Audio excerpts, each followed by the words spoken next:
के सारे शहरों, जिंदा रहो पाइंदा रहो, रोशनियों और रंगों की लहरों, जिंदा रहो पाइंदा रहो, मेरे वतन के चांद सितारों, जिंदा रहो पाइंदा रहो, मौसम आए गुजरते जाएं, तुम पर रंग बरसाते जाएं, अर्ज़े खुदा में महकते बागों, जिंदा रहो पाइंदा रहो।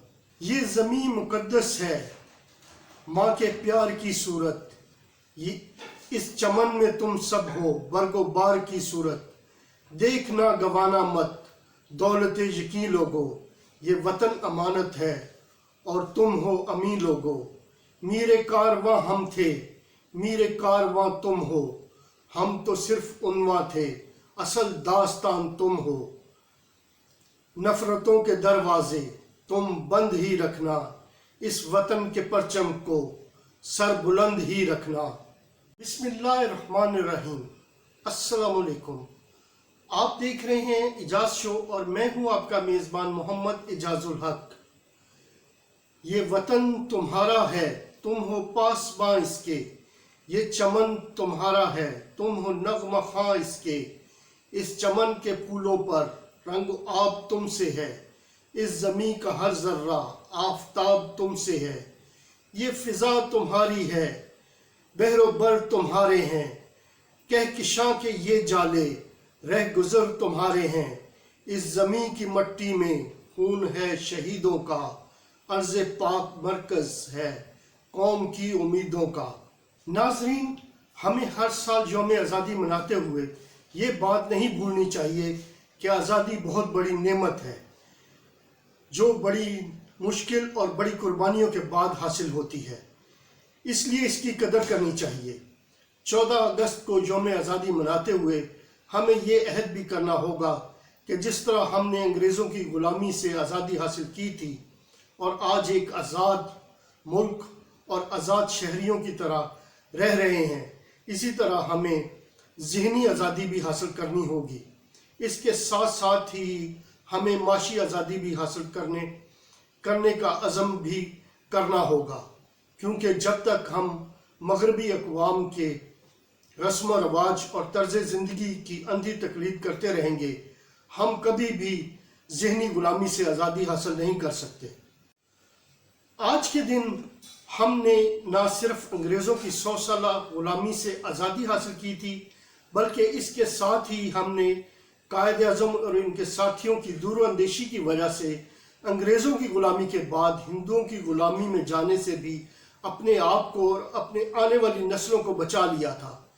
अगर आपको मेरी इस बात पर यकीन ना आए तो हिंदुस्तान में आज भी बसने वाले करोड़ों मुसलमानों से इनके हालात पूछ कर देख लें। भारत में करोड़ों मुसलमान रह रहे हैं, वो किन मुश्किल हालात और किन मसाइब का सामना कर रहे हैं, ये बात किसी से ढकी छुपी नहीं है।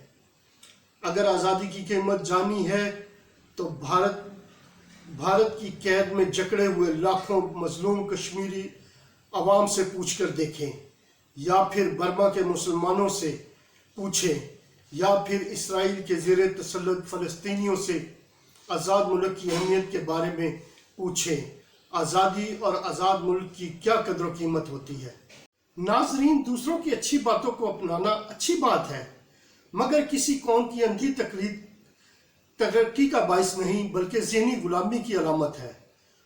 आज अगर हम अपने गिरदोपेश का जायज़ा लें तो हम ये बात बहुत अच्छी तरह जान जाएंगे कि इस वक्त हम तकरीबन सारी कौम, जिनमें हमारे हुक्मरान, हमारे रबाब इख्तियार, हमारे अफसरान, हमारे दानिश्वर, हमारी अपर क्लास ही नहीं बल्कि मिडिल क्लास और लोअर मिडिल क्लास के अनपढ़ और देहात में बसने वाले सादा लो अफराद भी इस बीमारी में मुब्तला हैं, यानी कि मगरबी तहजीब और मगरबी रस्म व रवाज या मगरबी तर्ज ज़िंदगी के दिलदादा नज़र आते हैं, जो ज़हनी ग़ुलामी का मुँह बोलता सबूत है।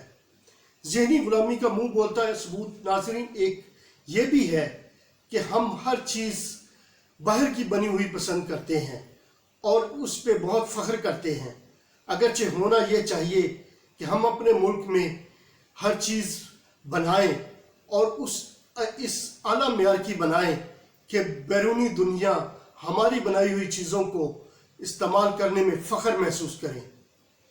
اس کے علاوہ جب تک ہم دوسرے ممالک سے قرض لے کر گزارا کرتے رہیں گے، یعنی قرضوں سے اپنا ملک چلاتے رہیں گے، اس وقت تک ہم حقیقی طور پر کبھی بھی آزاد نہیں ہوں گے۔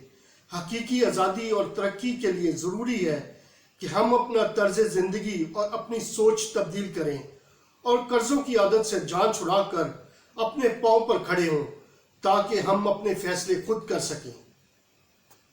ناظرین، آپ سے پھر ملاقات ہوگی انشاءاللہ بہت جلد۔